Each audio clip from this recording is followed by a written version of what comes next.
Okay, away you go. So Dave's going to do his introduction to infrared photography. Right. Right. Before we start, is one thing I should mention is the fact that I'm the classic expert insofar as I found out about it last week. Whoops, I didn't want to do that at all. Uh, so we'll see how we get it. What I want to do is I just want to put on a better cursor, because one of the things that often happens is that people struggle to see what's happening. So with a bit of luck, you'll be able to see that cursor if I need to use it. Right, so let's get started. There's not going to be a lot of technical detail. There's a number of reasons for that. Firstly, because it's easy to disappear down a rabbit hole with lots of numbers and formulae and stuff like that. It's a rabbit hole I don't want to go down, and I'm sure you don't want me to go either. But what I would like to do with diagrams and so on is to show how the differences between visible light and infrared, what the effect of various filters do, the ones that are actually on a camera when you buy one, and the ones that we can use if we want to explore infrared.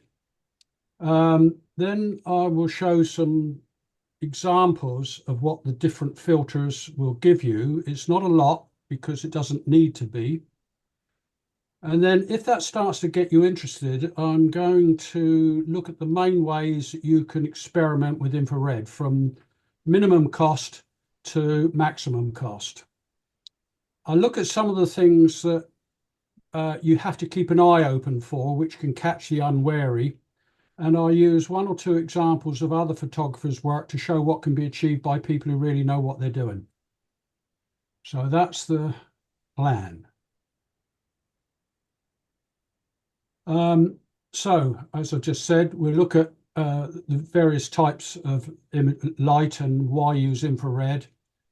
Can any camera? I'll explore why different cameras can and can't, or can do it better or worse. What are the type of image options that you can explore with different filters? And a one-slide overview of post-processing. The reason for that is that virtually all infrared photography needs to be processed in some way or another. It can be extremely simple with monochrome, or it can be quite complex with color.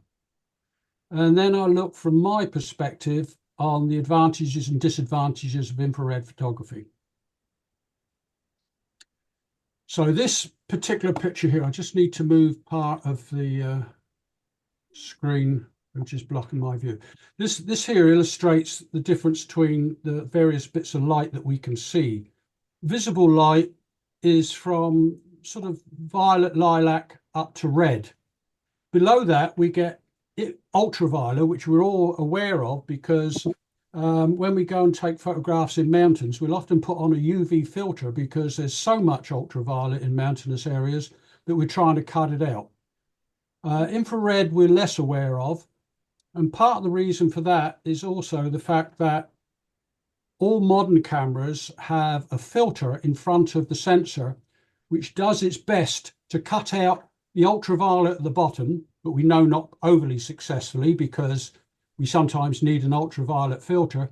And it, from a combination of other filters, it cuts out a fair bit of the infrared, which for us is fortunate that it doesn't, because if it cut out everything, there's no way you could experiment just with a filter. There's a few notes down the bottom here, which I won't go through, but one thing I will say is infrared photography doesn't include thermal infrared. You know, the things where they see where you're leaking heat from your house. That is much further up the spectrum up here, which we're not interested in, and neither are our cameras. This diagram also illustrates fairly closely what many sensors in cameras would show if they didn't have filters. So what the camera manufacturers do is they put a filter on the bottom which tries to cut out most of the ultraviolet. And with a combination of filters, some for other purposes, they've got another one which cuts out a fair bit of the infrared. That leaves us just the visible spectrum that we know and see on our photographs. If we didn't have these filters, this is what it would look like. That is a camera which has no filters on it at all, not on the sensor or on the lenses or anything else, and it's showing everything that's captured by a camera sensor without filters.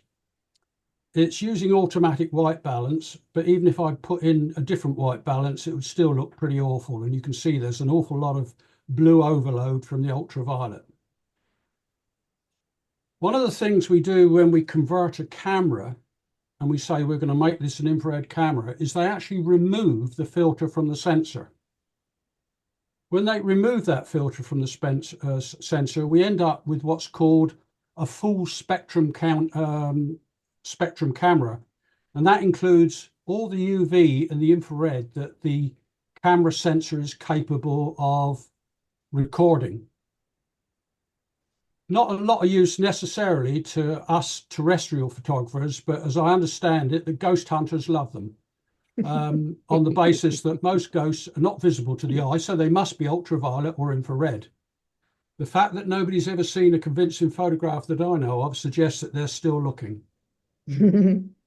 Just tip over the notes. If you want, I don't know, I'll put that picture. Can you see that picture of me up in the front? That's not there because I'm highly visible, but it does mean that this here, for example, is a sensor that's actually been removed, which has actually been removed from a camera body. And so that's the thing that they take out that turns it into full spectrum. Let me just get rid of that again. So what comes up?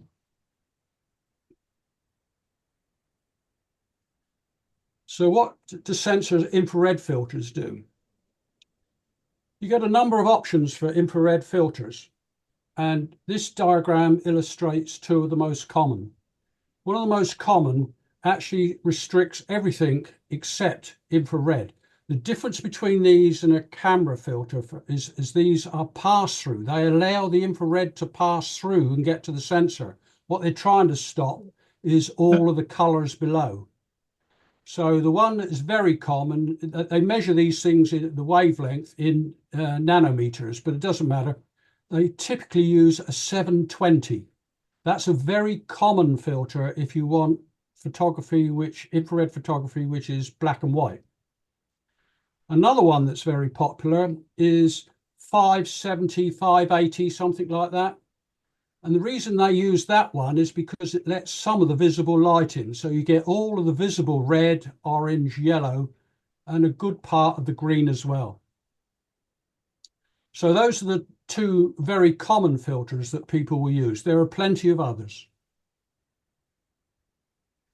Here are some illustrations of what those filters look like. That's actually a 590. That's the filter of the one before where I showed, and it's letting a lot of light through.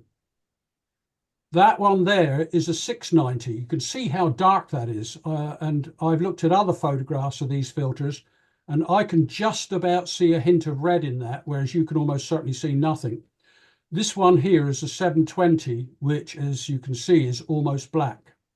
So straight away, when we start to put on infrared filters, we can expect to have some interesting side effects, such as long exposure times and high ISOs. The 590 is used because it's good for both false color and black and white, and I'll explain those in a short while. Black and white is fairly straightforward. 720 is very popular because it keeps the exposures relatively short, but it is excellent for high contrast black and white. And that's often what attracts most people to infrared photography. This is from a company called ColarVision, and they are specialists in infrared. And what it illustrates is a number of things. So I'll talk through what we've got here. This is the three most common filters: 590, somewhere around about, 560, somewhere around about 570, 580, and then 650, 680, that sort of area. And there's the 720. So those are three filters. This is what you'd get if you set your camera to automatic white balance. That's what you'll actually get as your image. And you can see there's very little difference from them to our eye. They're all looking red. This is what happens if you sort out the white balance of this in post-processing and then turn it into black and white, and you can see that 590 gives a good black and white, but it is not quite so contrasty as what you'd get from 720.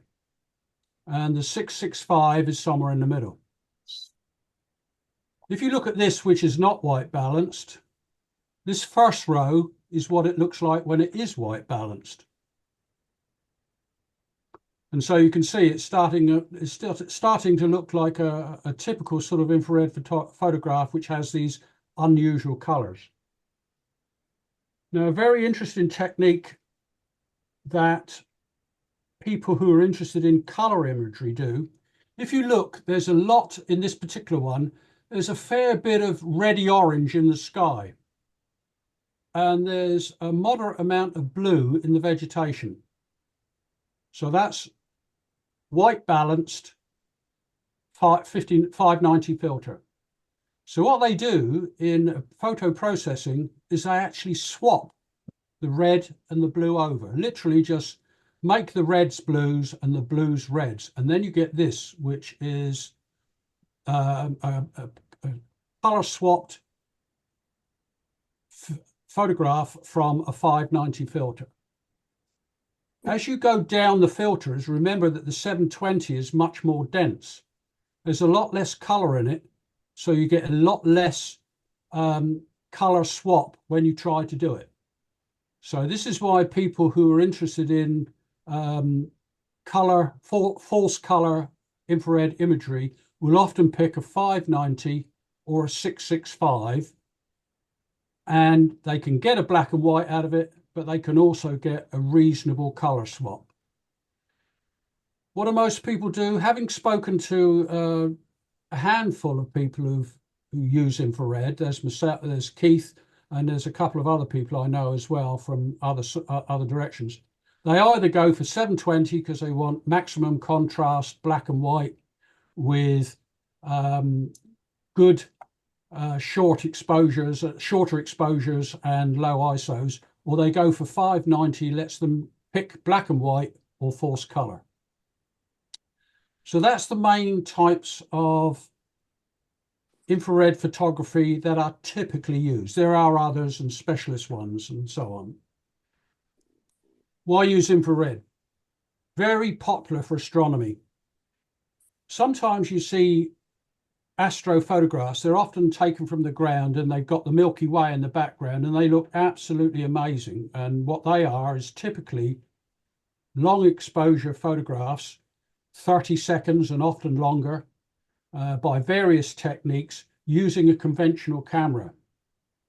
Often you'll see photographs which have been taken in telescopes, and the sky seems to be completely jam-packed with stars of all different colors. Almost certainly they've used an infrared camera which is full spectrum. They want to pick up the stars that are emitting ultraviolet and the ones that are emitting infrared and see them in their image. And that's how you can identify, typically, it's not a guarantee, but you can identify those typically because the sky seems to be totally filled with stars all over the place. Very widely used commercially for crop analysis. What you can do it for crop types and also for crop health. If you know what a healthy crop looks like, you know when it's, and you know it happens to be corn, then you know it's in bad state if the colors are wrong. For terrestrial images like we take, we're typically after black and white, high contrast, intense skies.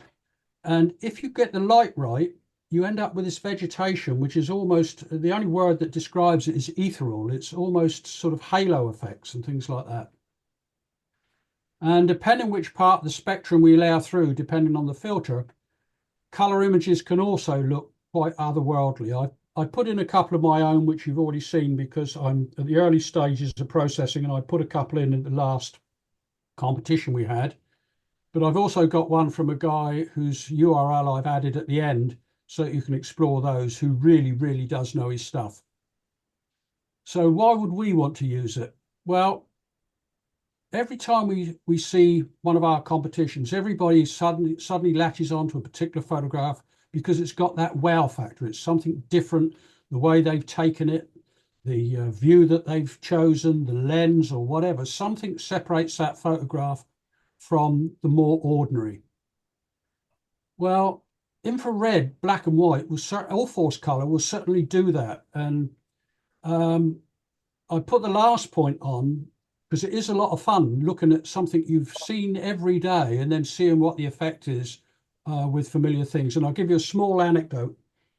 Keith and I went out with our shiny new infrared cameras into the New Forest, and I asked you to visualize two somewhat older gentlemen wandering along the tree line, poking their camera through the trees and quite often quite laughing or chuckling to themselves, which also probably led to the people who were walking in the opposite direction giving us a fairly wide berth. But it does make such a difference when you look at some things that you're so used to seeing and they're so different. Can we use any camera? And the first statement says yes, and possibly not so much. In theory, yes, anyone can. And any of the interchangeable lens cameras, because of the way they're manufactured, has the potential to record infrared. It depends on the sensor to a certain degree, how much they've contained. If it's an ordinary camera, it's unmodified, how much they've contained the infrared end of the filters. But it may depend also on the physical distance between the sensor and the back of the lens if you use internal ones. But by and large, most DSLRs and modern mirrorless cameras can record infrared either with a filter on the front and no modifications, or by making it a full spectrum and then putting in the filter of your choice. Converted cameras always work, and it just depends which filter you fit. A camera with original infrared sensors, or even some smartphones with an added external filter, then you get a problem. And the problem is this. We know that the sensor that the camera has in it, whether it's a smartphone, a DSLR, or a mirrorless, the manufacturers try to cut out the UV at the one end, which we're not even really interested in, and it's tried to reduce the infrared at the other. So as soon as we then put on our infrared filter on a standard camera, so this is an infrared filter that I've put on the front of the lens, just the same as you would put on a polarizing filter or a density filter. What we've got is now a filter which lets the infrared through, but don't forget that the camera was blocking some of that infrared to start with. So it's blocking the infrared, and then we put an infrared filter on to catch what's left. And so we got a light loss problem. And this will always lead to long exposures, which might need a tripod, and also high ISOs and potentially lots of noise. And Bob tried one with a filter on the front, and he was using one of these 720 filters. And I'm right if I don't know whether Bob's on speaker or not, but Bob, if I remember, said that the exposure was 30 seconds. So obviously 30 seconds. 30 seconds. So you can see that if you put a 720 filter on the front of a standard camera, you will end up with long exposures. There is another option, which is to use a 590. If you use the 590, you can see that you're going to get the infrared, but you'll also get some color. And the combination of those two will give you an option to use black and white, or maybe a little bit of false color. You still get light loss, of course, in the infrared end, so you will get longer exposures and high ISO or both, but it does actually work. So if you want to explore infrared without too much investment, that's a good way of starting, which is to buy either a 590 filter or a 720, and then explore with a tripod to see if you want to pursue it further or otherwise. So here's one of those filters. What's the cheapest? Well, you can actually use your phone. Some phones are better than others. This is a photograph I've taken out of an advert. Take my word for it. If you hold an infrared filter up, you will get a red image. You won't get a black and white one. But this is obviously done for marketing purposes. So what they've done is with a photography on a mobile phone, they've just got one of these magnetic or self-adhesive filter holders, and then just screw your filter in it, which means if you've got a group of filters of a suitable size, you can use circular polarizers, you can use neutral density, you can use any filter with your mobile phone. At the moment, as far as I've been able to find out, iPhones work best. The latest ones, the 14 Pro and the 15 Pro, and maybe others because I'm not an iPhone person, have this thing called night mode.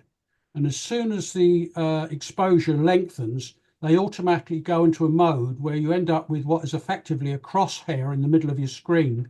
And you hold it there for long enough to get a picture, and the camera in the phone is actually taking multiple exposures and then combining them in camera. Extraordinarily clever and very, very effective. I've also found that the latest Samsungs have it as well, but I've found nobody who's actually using that because either it's new or everybody's got iPhones. The other thing you can do if you've got an iPhone that doesn't have this night mode is there's an application called Light Stack. And Light Stack is exactly the same. When you put it on, you decide you want a 5-second exposure, for example. It gives you a crosshair in the middle, and you just hold that crosshair as best you can on some object in your view, and it will keep taking multiple photographs for 5 seconds and then combine them all. So that's one way of using a phone if you want to carry a filter with you and you don't want to carry a camera. And to be honest, I'm looking at that because we've always got our phone with us, but we don't always have our camera. So let's have a look at the various options for infrared. A dedicated camera is by far the easiest option, but it's naturally more expensive. You've taken a good camera and you need to convert it to full spectrum, which means that someone's got to partially dismantle it and take out that filter. And now you've got this camera, which is full spectrum. You might be using that for astrophotography, but most of us will be using it for landscape. So you've got a number of options that you can do with that. One is you get a push-in filter that goes on the front of the sensor. And I don't know whether you'll be able to see this, but this is my camera with this chap who's on eBay. And you should be able to see that there's a filter pushed in over the sensor of the camera. I don't know if you can see that. I hope you can. And you can put a number of filters there, or you can take it out altogether. So because I didn't know what I wanted, I bought all 3 filters, and I bought another one that converts it back into a standard camera. So I can push the filter in of my choice and take and explore and experiment with what I'm doing. And just put that back, keep the dust out. Right, so you get a full spectrum camera, and in order of cost, you get this single infrared filter, which I've shown you on that sits in my camera. If you want different filters, you get different ones and push them on. A more permanent solution is the next option, which is, before I go off of that, I'm going to leave lenses until the end, and I'll explain a number of things with lenses. Another one that you can get, which is more elegant and more expensive, is if you get clip-on or magnetic options, which are a bit more substantial than ones that push in like I've got. Now, a special case with the Canon R cameras, the new Canon R cameras have got a much shallower body than the old Canon cameras, the Canon EOS EF cameras. So they have to put an adapter in. And so if you want to keep your old lenses with a Canon R camera, you have to have one of these adapters. Now, if you really want to push the boat out, you can actually buy one which takes slot-in filters. And you can get neutral density, variable neutral density, you can get circular polarizers, and the company Colavision, they actually prepare a number of those slot-in filters, so you can swap it around with infrared, visible light, anything you want. They are naturally really quite expensive. Or just the last option is you leave it as a full spectrum camera, and you just have a number of screw-on filters which you screw on the front of your lenses. All lenses you have will fit, but you're going to need different size filters or step-up rings, and big filters are not cheap. Don't matter what they are, they're not cheap. If you start exploring using a filter on the front of your camera and you decide that this is something you want to do more of and you want to get a converted camera, maybe you've got an old single lens reflex floating around. And if you look on eBay, there are a number of converted single lens reflexes on eBay which have been converted to infrared. But from definite first-hand experience, mirrorless is best by far. I have no reservations that I would not spend money on converting an old SLR. And the real reason is, the one thing you get many things with electronic cameras, mirrorless cameras, but what you get is what you see is what you get because you've got an electronic viewfinder. So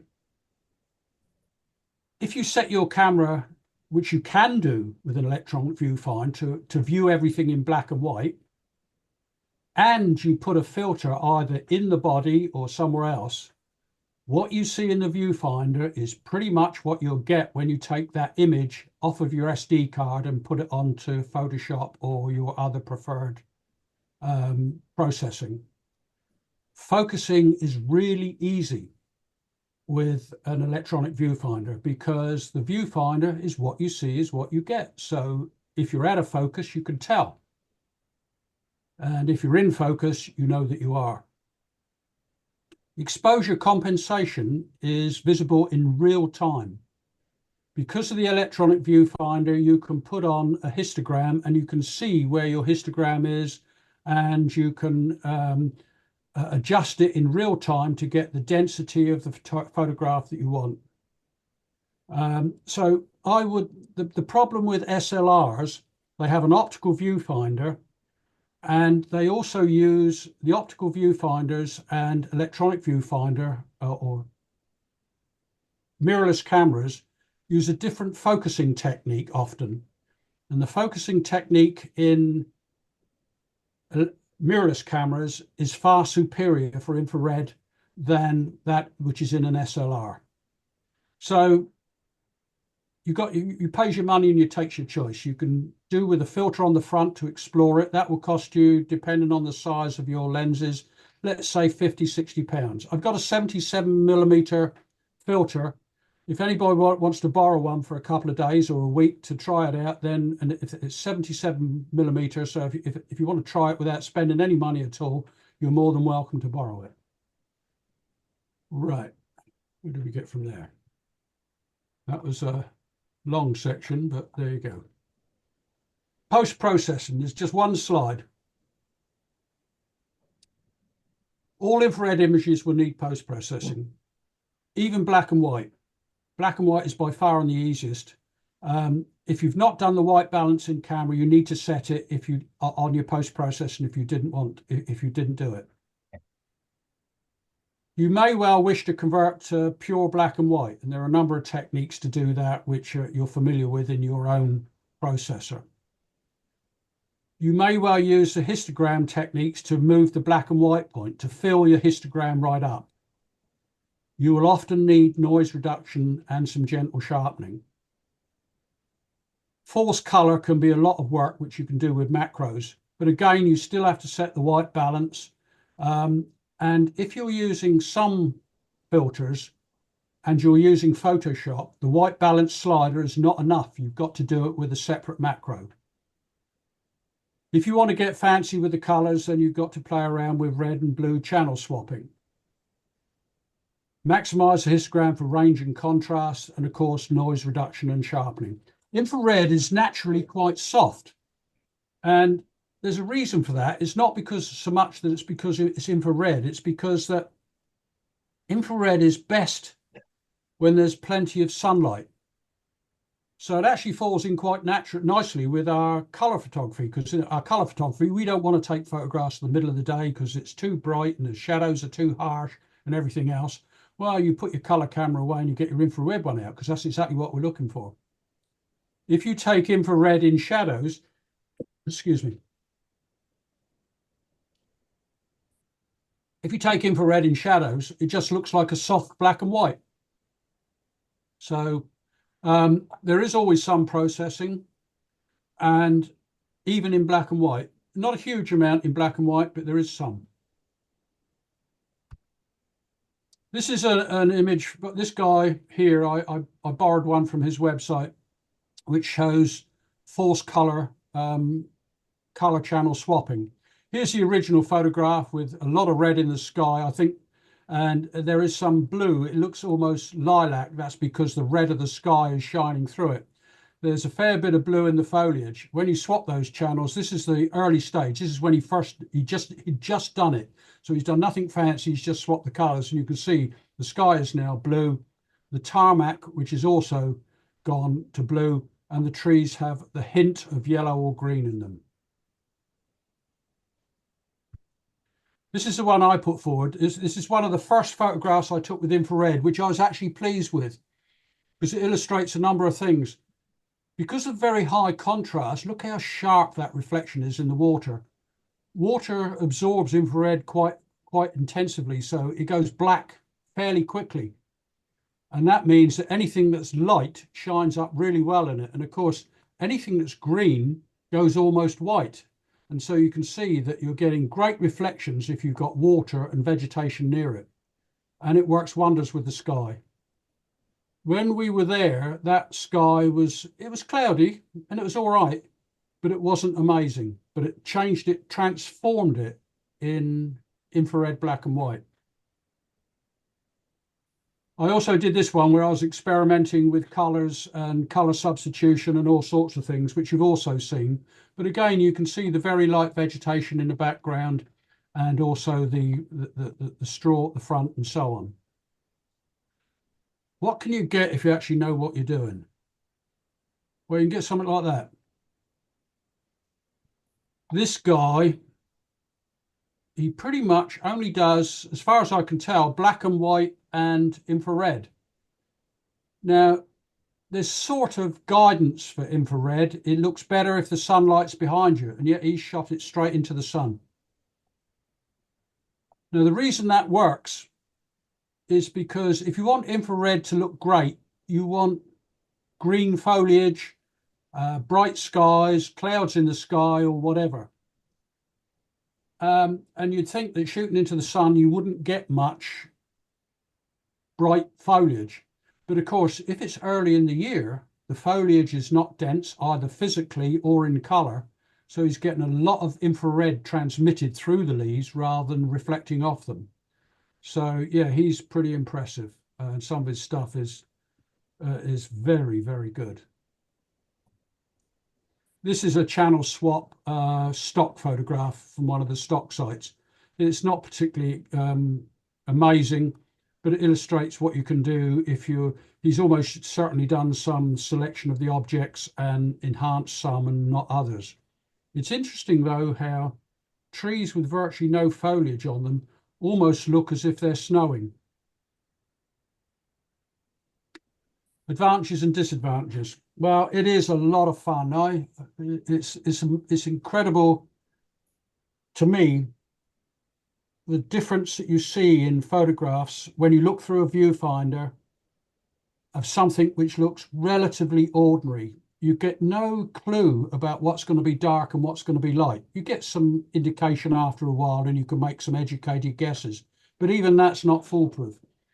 In my back garden, we've got a really vivid red maple next to a vivid green New Zealand flax plant.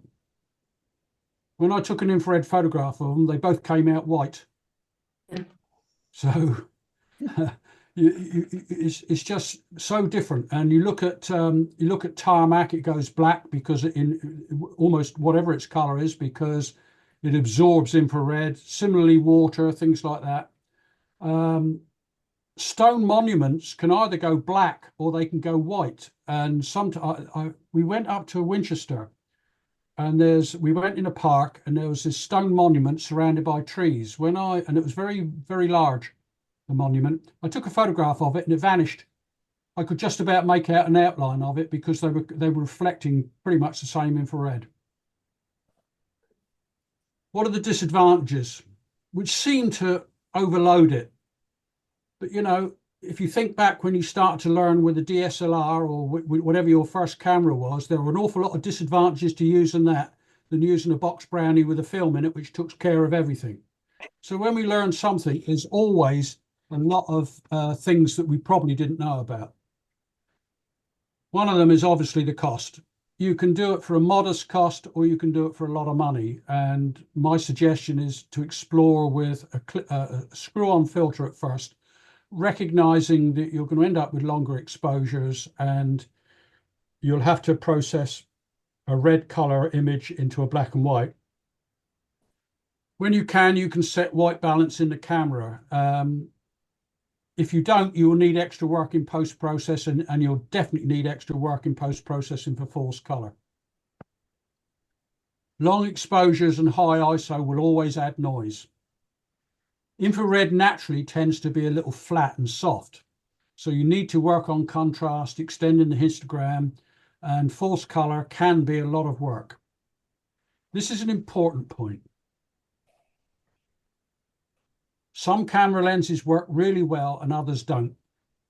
So before you convert a camera, if you think to yourself, well, I've got a few lenses, so I don't have to buy some lenses, check to see, because there's no correlation between the cost of a lens and whether it's suitable for infrared. Expensive lenses can often end up with a big hot spot in the middle or somewhere in the lens. So can cheap ones.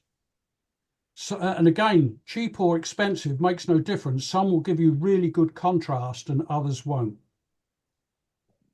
The other thing that's worth noting, we don't necessarily take much notice of it, but there's a phenomenon with all lenses called diffraction. Diffraction is where the light is diffused, and instead of getting a really sharp image, to our surprise, we end up with a fairly unsharp image. And the reason for that is that the smaller we stop down our lens, so if we're at f16, we will get diffraction. Now, if it's a big landscape and it's full of lots of detail and it's done in color, we possibly, so it's not as sharp as I'd like, but it's all right. If you do that with monochrome and with infrared, you will see that the image is going soft. Now you can read up, and I could put slide after slide after slide about diffraction, but the bottom line is if you use wide apertures, you will get some. What you want to do is to find out where that limit is in your back garden by taking a load of photographs at different apertures, see when they start to go unsharp, and then you say that's the limit of my lens, or this lens with this color or with that infrared, that I can take diffraction. There are tables you can look up. So I know, for example, if I'm doing infrared, I shouldn't go more than f8. That's as far as I can go before the diffraction actually starts to show on the lens. I also know that if I'm working with my full frame camera and I'm working in color, bog standard color, then I can go to f11, maybe f16 before it comes in. So that's just a bit of technical detail. The other important thing is if you get a camera where you're pushing a filter in, like the one I showed you earlier, then you want to make sure you haven't taken up the space and the lens will still physically fit on the camera. But again, there's people who are really interested in this, manufacturers, they publish tables of lenses which work well with infrared, both for image quality and also whether they're physically fit.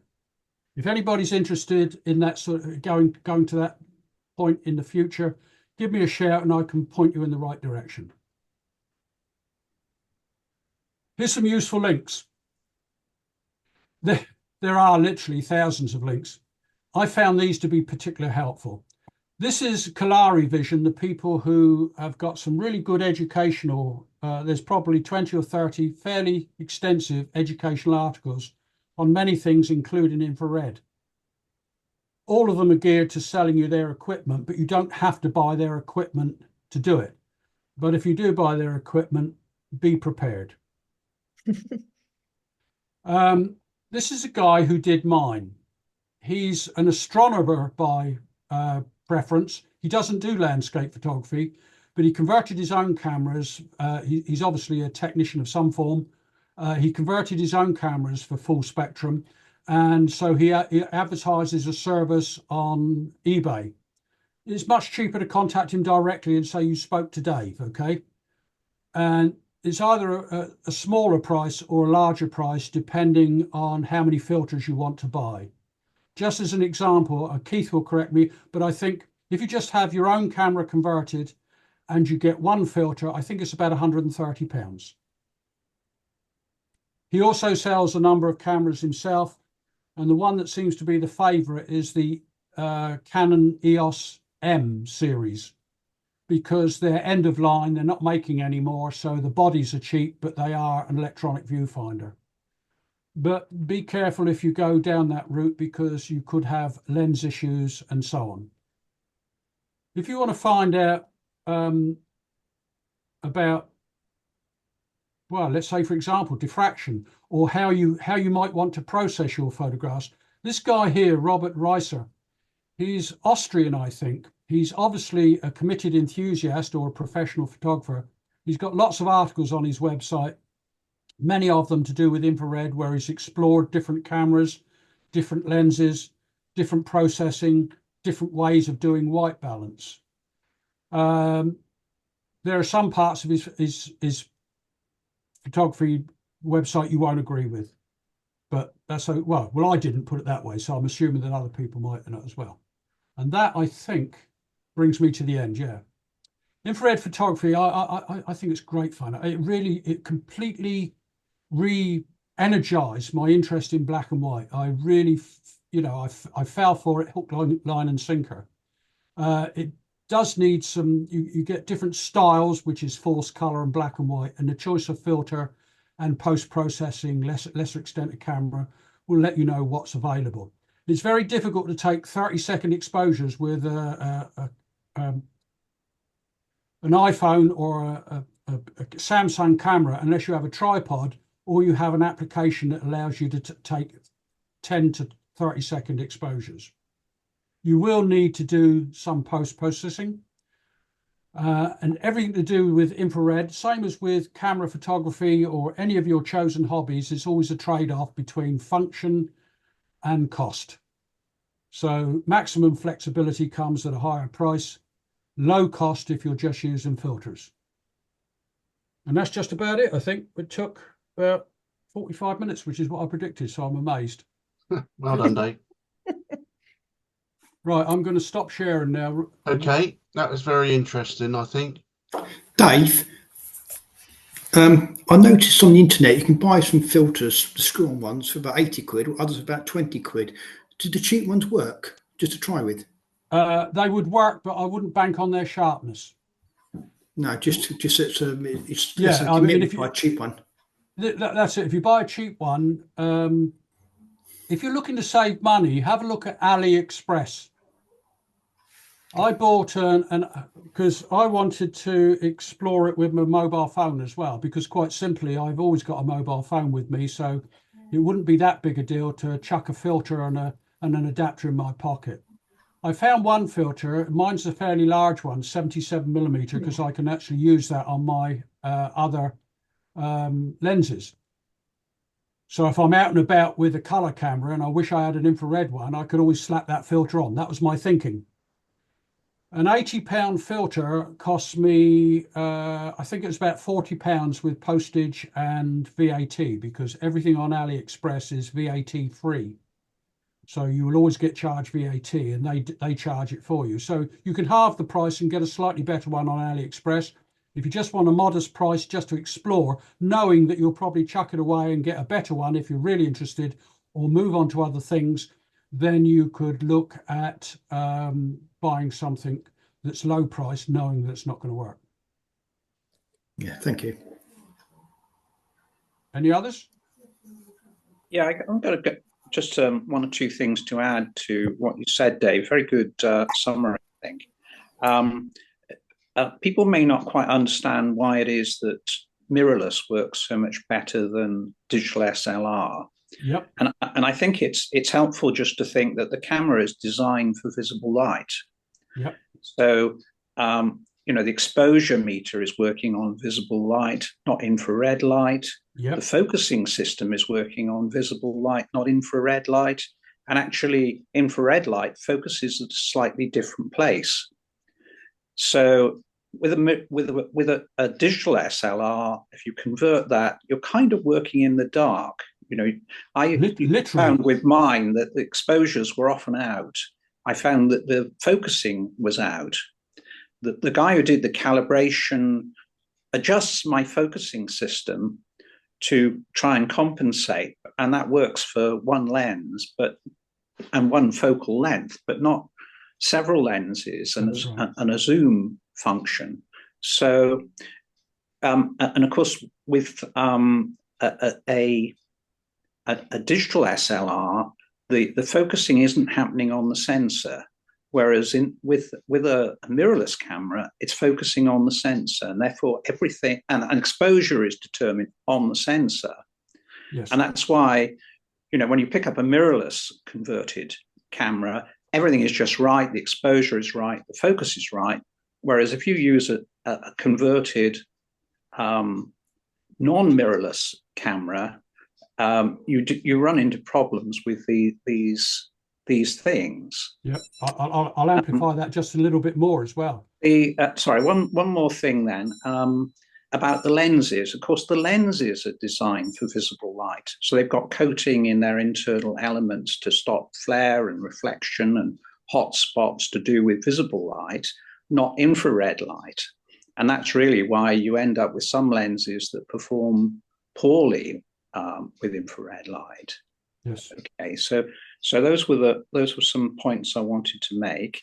So also just want to clarify for people, you've got a full spectrum conversion, so you can actually change the filters inside, in between your lens and your sensor. Yeah, I can actually demonstrate that. You don't have to do that. You can choose which one you want. That's right. And I've done that, and so it's permanently in my camera, and I'm just using it like any other camera. I don't have to take off my lens, change the filter in the body of the camera. So I lose the flexibility that you've got, but I have the convenience that it's just like any other camera. That's right, and that's the point. Just picking up and touching on those points. For those who've got DSLRs, it's got a mirror in it. And the reason for that mirror is it redirects the viewfinder with the mirror and a prism, but with the mirror, you're actually looking at the lens directly as if you were on a telescope. And of course, when you take the photograph, as you know, the mirror flicks up, the photograph is taken, the mirror flicks back down again. So what you're looking at with a DSLR, you're actually looking through the lens with what is effectively a telescope. When you look at an electronic viewfinder, you're actually looking at what the pixels are recording on the sensor in real time. So picking up on Keith's point, everything you see with a mirrorless camera is what the sensor sees. And because it's electronic, you can see all sorts of other information like the exposure, the histogram, and all sorts of things. If you don't do that, you do get focusing potential. Now, 720 focuses roughly around visible light, but anything else doesn't. Everything else focuses somewhere else. And that's why for people who've had very old lenses going back into historical times, really, you will often remember there was a little red dot on that particular lens, which was the infrared focusing point. And so, and it was quite considerably different. So you can see that what you see is what you get, which is what you get with an electronic viewfinder, which you only get with mirrorless. And that takes so much of the pain away from it. Coming back to, can I share again, Keith? No, sorry, Pete. Yeah, carry on. Yeah. That was the camera which I showed you, which has got one in. That's exactly what Keith has got. Same filter, and it's actually just wedged in with synthetic rubber wedges. So if I want to change, all I do is get to where I can do it. I just pull it out, and then I can put another one in. Why did I do that? Because I didn't have a clue what I wanted. So I bought 3 filters, and also once many moons ago, I was up a mountain and my camera failed, and I missed everything that was possible to get on that trip up a mountain in the snow, everything with the family. So I've always carried a spare backup body with me now ever since. And that one, I can also convert that back to a standard camera. But as Keith says, he's forfeited a little bit of convenience, but he's saved a lot of money. Okay, so I'll just end that. Any other questions or comments? No, very interesting that. Learned a lot there. Didn't know much about infrared really, but I do now. Know a bit more. Well, that I understand no more, but I've learned a bit. I should watch the video again. Well, that was the reason originally I was going to do it in the hall, because then I could pass around the camera and the filters and people could handle them and see them. But Pete pointed out that the trouble with that is they couldn't record it in the hall, so people who wanted to go back couldn't. Yeah, so we'll put it up on the website shortly, so you can go back and work your way through it if you'd like. But the reason that the foliage is coming out white is that the infrared is reacting to heat. And that's the reason that water comes out black, because it's cold. And the sky, you get very dark skies compared with an ordinary camera. And that's because the sky is cold. Yeah, okay. Makes sense. Yes, I know what I was going to say. Yes, and so some curious phenomena are things like, jogger runs past you and they've got a black outfit on, but because they're hot, they come out white in infrared. So sweat is plenty of infrared. Yeah. So as Dave says, you until you look through the viewfinder, you do not know what you're going to get, really. No, interesting, isn't it? She'll have to have a go. My filter. Yours, Bob, that you use for your photos, just to screw on. Yeah. So the obviously the downside of the screw on is the long exposure time. So that means you need a tripod. You can't use it freely, whereas you've got converted camera, you've got 250th of a second, whereas here, Bob is using 30th of a second. 30 seconds. Yeah. Obviously, it doesn't quite suit landscapes if there's motion from the leaves and things like that. I think the other thing, I don't know how you found it, Bob, but I mean, it's very black and dense, the filter. So you've got to you've got to kind of get your focus before you put your filter on and try not to disturb it, because you can't see through it. And I'm not sure how well the same as the focusing system works. And stop neutral density. Sorry? Same Am I right, Bob? And stop neutral density filter. Yeah. It's like using a very dense neutral density filter. So you have that fiddle about sorting out the focusing as well. Yeah. I'll give you a bit of advice about neutral density filters. Don't leave them on your camera when you use them. Always make sure you take them off. Because when I was in town today and turned my camera on, I thought there was something wrong with it. I couldn't see anything.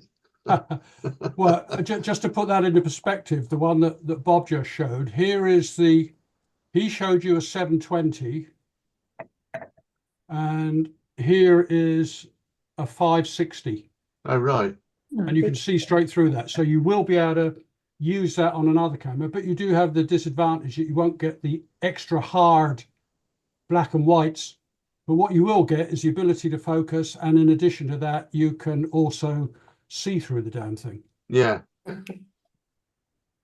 Good. Well, that's all very good. That excellent. Thank you. I don't know if anybody else has got any other questions for Dave. Obviously, he's contactable if anybody wants to have a go at it. He's very approachable. Now, Denis Peters has very kindly put together a presentation on how he took one of his photos from last month's PDI. So, you there, Denis? Yes, I'm here. I've got sharing screen. So over to you, mate. All right, can everybody see that? No. No. No. Have you shared your screen? Yeah, I have. Have you? Hang on. Share, and then your best bet's to when you get a choice is to share the screen. Yeah, I tried that. Let's go back.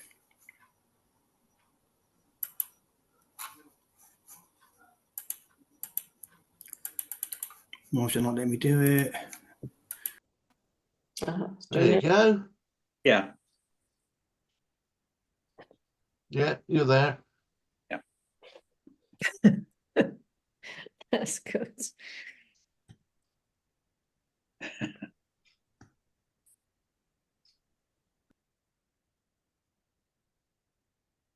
Just click that hide, Dennis, will you? Please, that's it.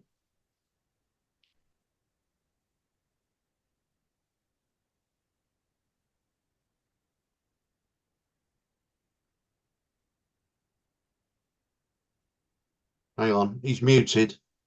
He's muted himself.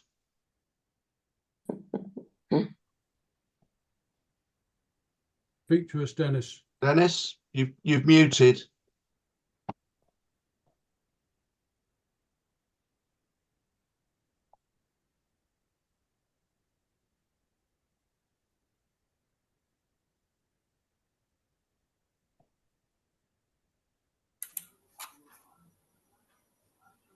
Dennis, you managed to mute yourself there somehow.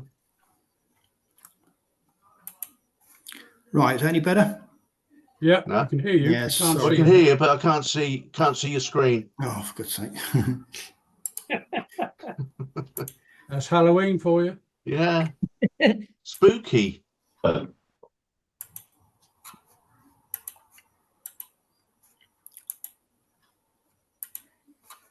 Right. We should be able to hear you now, I think. Right. Yeah, hey. Hey. Hey, technology. Right, yeah, I just love it. Have you haven't been around Gary's, have you? Yeah, I've been having problems actually. So, right, okay. Let me know if it mutes again. It was something I don't know what happened, but it just did No, it. you're okay now. Should be Okay. fine. Right, so we've seen that now, haven't we? Okay. Yeah.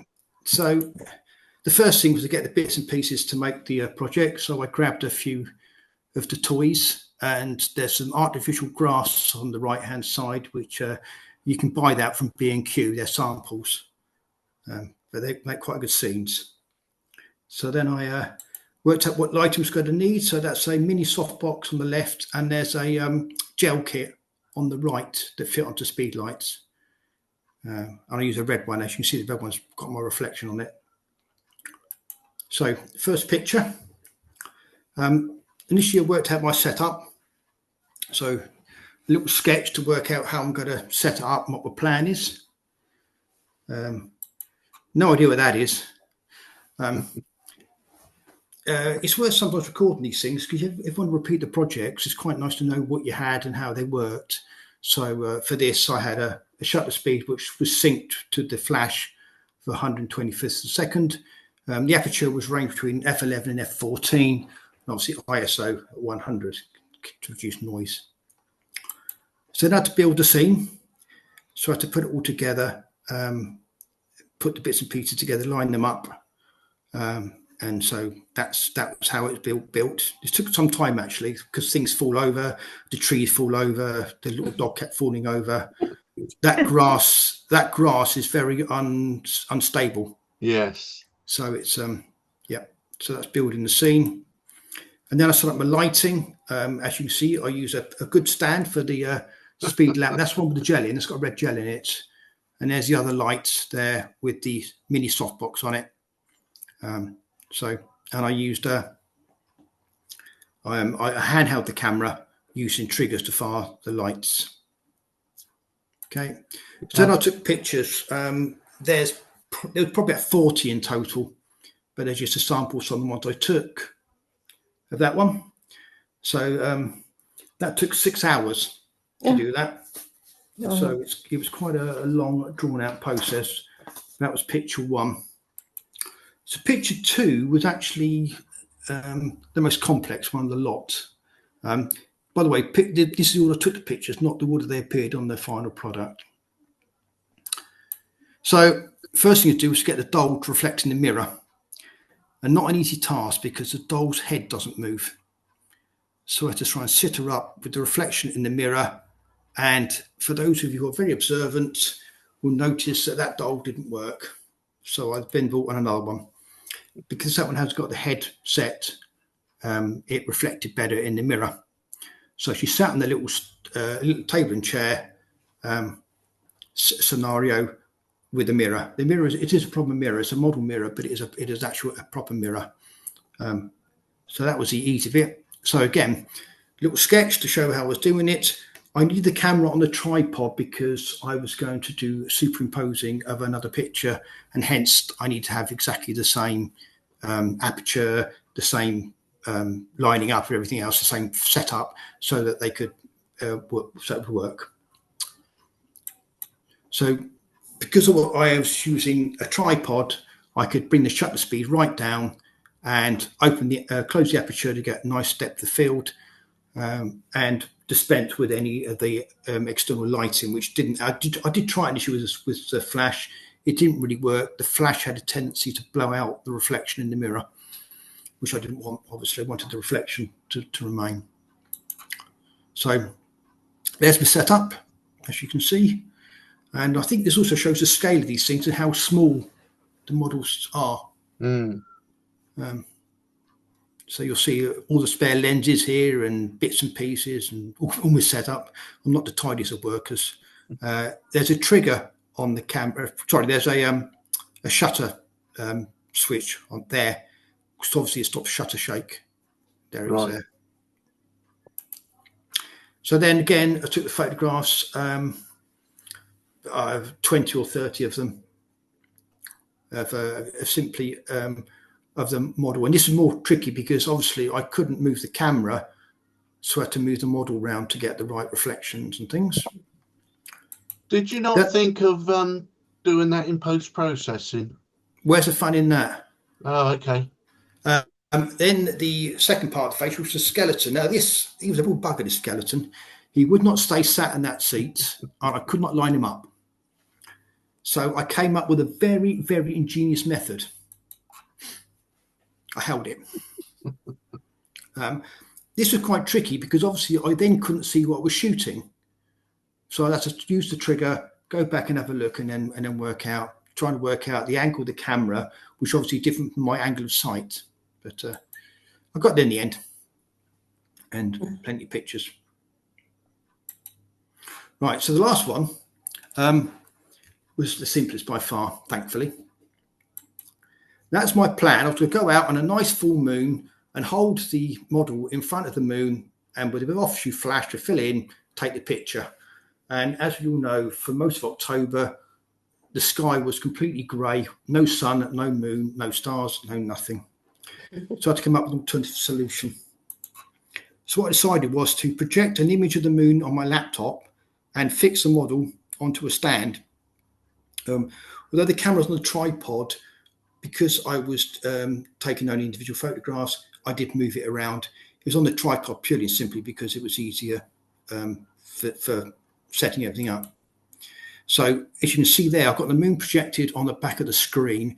I deliberately enlarged it, which put it slightly out of focus, also made it quite nice and big. So the original picture is a very sharp focus of the moon. It's one of mine as well, so I can claim full credit that it's my picture. And you can see the model hanging from a light stand, I think. So have you taken some pictures of the moon then recently? I did a few months ago. Over a period, yes. It was one of those pictures. I'm not sure this one ever made the final cut because it was a bit patient was the moon and nothing else. Yeah. So it was a bit, but it was perfect for this scenario. So you can see actually the setup again. And I've done this the same day. You can see that all the other rubbish has gone back in the box. So I am tidying up a little bit. And so there again, I've got my pictures of the thing in the moon. One thing I did have to do was to put something in front of the screen because obviously a computer screen will reflect. So it's reflecting the windows that so I had to draw the curtains and use a black board I had to hold up basically to stop any light reflecting on the screen, so that I had no reflection, so that only the image can see. But I think it worked quite well, actually. Editing. Right. So first thing to do is go to Lightroom and select the pictures I want to use. So I don't know if people are familiar. In Lightroom, there's a rating system where you press a number on the photograph and it will give it a number of stars, and then you can select rated pictures and it will only show those. So I've got it down to a short list of 8, beauty contest of 8, from which I finally selected the picture I was going to use. So that was out of about 40, I think, but you know, some were quite easy to discard and others were better. Next thing I had to do was get rid of the screw holes. When the models arrived, this was actually a box which had a little lock on it. So I had to remove that, unscrew that. So I had to remove the screw holes, and also there is the gap in the grass, because there's 2 pieces. In fact, there's 4 pieces, but there. So I've highlighted them there, and as you can see in that picture, I've started to remove them using the healing tool in Lightroom. This one was so much easier. Basically, I just cropped it, and also at the top you can see the black bit. That's the piece of string that hangs it up with, and that was easy just to crop that out and extend the veil. So that was a nice easy one to edit. Right, just bear with me a second.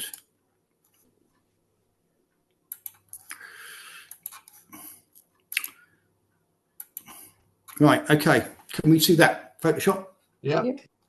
Okay, so I've gone back to the second picture again, the doll and the skeleton. I've opened the doll up as 1 and the skeleton as number 2. So if I select the entire picture and Control C to copy it, back to the first picture and paste it on top. So there you go. There's the first one. There's the second one. Okay, using the quick selection tool, and obviously I took a lot more longer than I'm doing now. I selected the mirror, put on a layer mask, and there we are. So that's got the different reflection from the original picture. This is why it was so important that the camera lined up, so that everything lined up when I did the layer mask.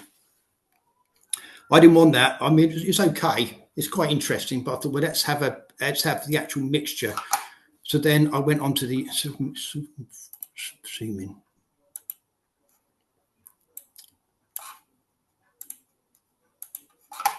Okay. So then I went on to the opacity and brought it down so gradually they blended together. Okay. I think I then possibly got the eraser tool and took out some of the bones. Okay. So obviously I did it a lot quicker. Sorry, when I did it, I took my time over it and spent quite a long time to do it. But that's basically the theory, which is how we got the double reflection.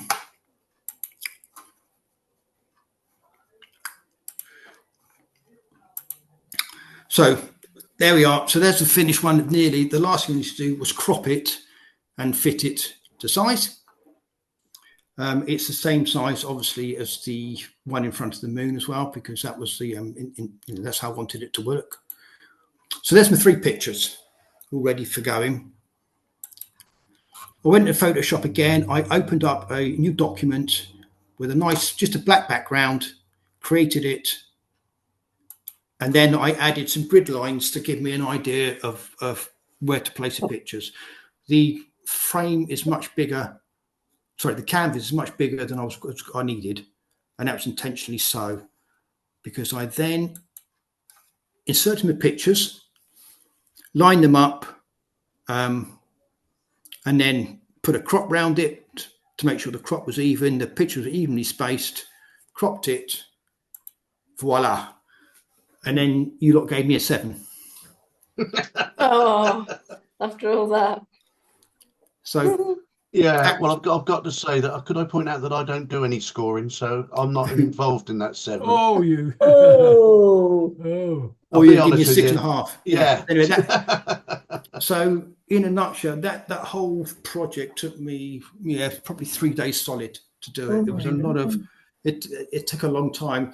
You'd be surprised how long it takes setting up the models. That first one, the Mm. middle picture, did took six hours. The other two took about 4 hours to do the two together, Hmm. and then the editing took me, a fair amount of time as well. So it's I quite like it. I mean, I like the red gel on the middle bit. It worked nicely, but it's one of these things. If you enjoy doing it, it's no effort at all. No. Well, I've got to. Thanks for that, Dennis. That's really interesting. I've got to say to all of you that gave him a 7, shame on you all. Yeah. Oh.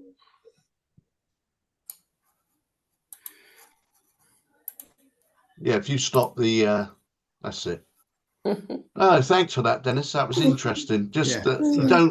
I don't think any of us realised how much work goes into your photos. Yeah. And this presentation took me all yesterday to write as well. Oh, well done. You No, told me you had it already. No, I had some of it ready. I had to recreate some of the images, but that's how it's done. So it's So it's just come up with the ideas of these things and then playing with them. Yes. You Well, must that's love playing with half of it, isn't dolls. it? Pardon? So you must love playing with dolls. I do.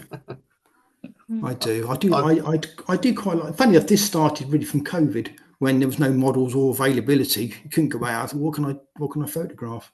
Yeah. And there's a couple of really good photographers. I love Slinker Chew, who's unbelievable, and there's a guy called I think it's Michael Paul Smith. He does a lot of false perspective stuff. He uses models in real scenarios, and it's worth looking at their sort of stuff. It's fun. So a bit like David is infrared. It's fun. So, and it's supposed to be fun, isn't it? Well, that's it. It's like the infrared. You either like it or you don't. And if you like it, you appreciate it for what it is. And if it doesn't float your boat, then you're going to give that a 7.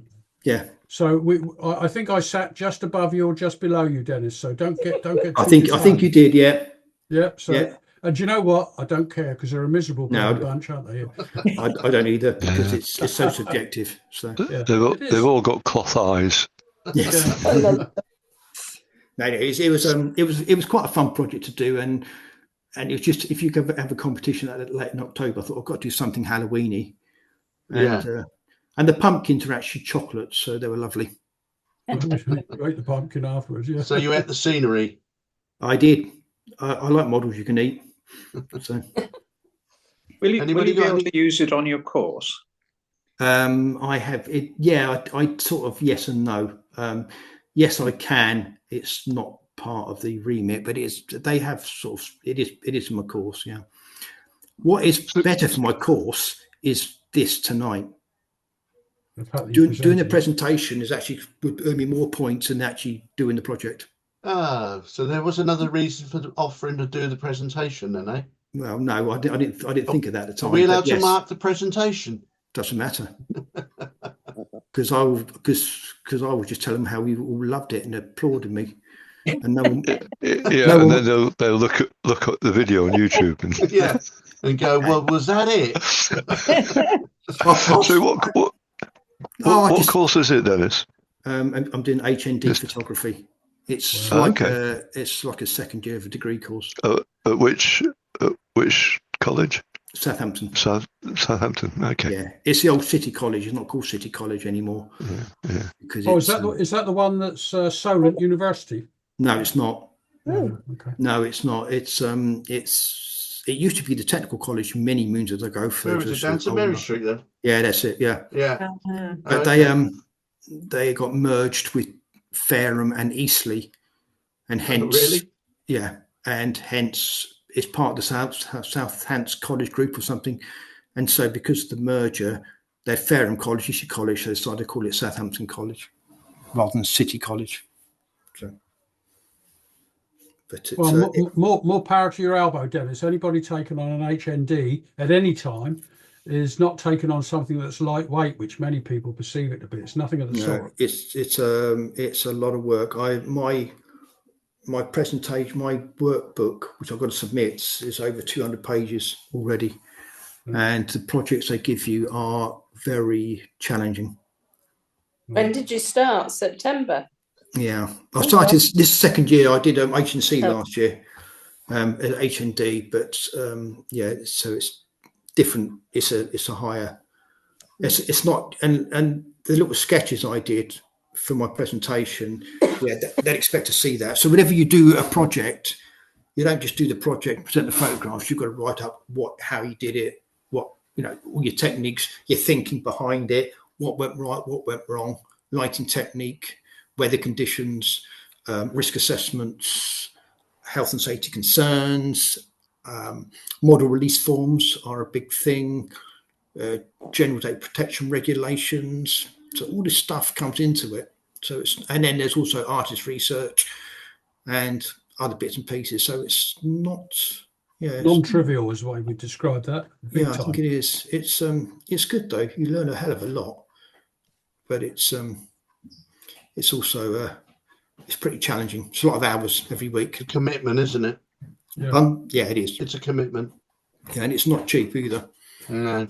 It was, in fact, it went up to $4,500 this year, and next year it's going up to $5,500. I hear. Whoa. Ouch. Yeah. Education not cheap anymore, is it?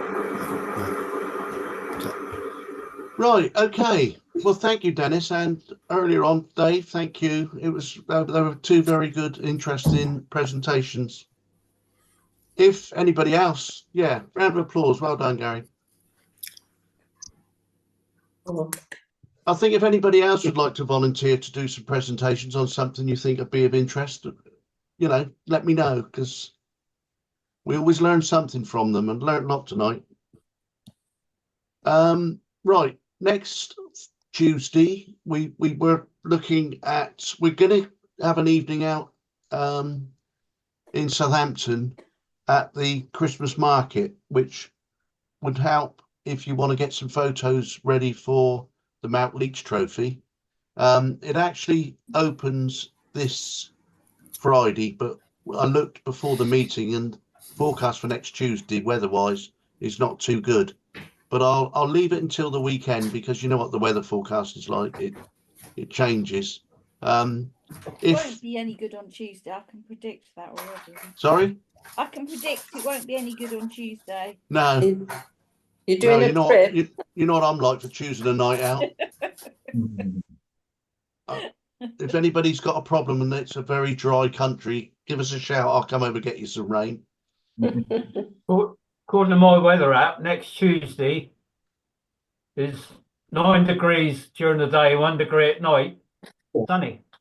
Oh, is it? Yeah, that's my weather app. Sunny at night. Yeah. What And if you country believe that, Bob? I've got a bridge for you. You what? Sorry, Terry. So if you believe that, I've got a bridge to sell you. So we'll make a decision over the weekend, and I'll let everybody know. If we don't go out, we can obviously still do it the following Tuesday. So we had planned originally next Tuesday to be in the hall. I was going to do some work on the last PDIs, one or two comments that we made, and we'd go through and show you how to edit those post-processing in Photoshop and in Affinity. So we'll decide by the weekend, and I'll let you all know. Okay. There's no football next week, so you haven't got to worry about that. We're off the football, aren't we, Gary? Yeah. Is that it? You're never going again? Huh? You're never going again? Well, not until the next match, no. Oh, okay. Okay. Well, once again, thanks everybody. Thanks, especially Dave and Dennis. That was really good. And thanks, Keith, for talking Dave into doing it. If you could have a word with him to put something else together, it'd be wonderful. I'll twist his arm. Don't worry. Brilliant. Okay. Yeah. Thanks, everybody. Okay. Bye now. Thanks. Hopefully see you next week. Yeah. Yeah. Very much. Bye. Bye-bye. Good night. Bye. Bye. Bye. No, Bye all. no,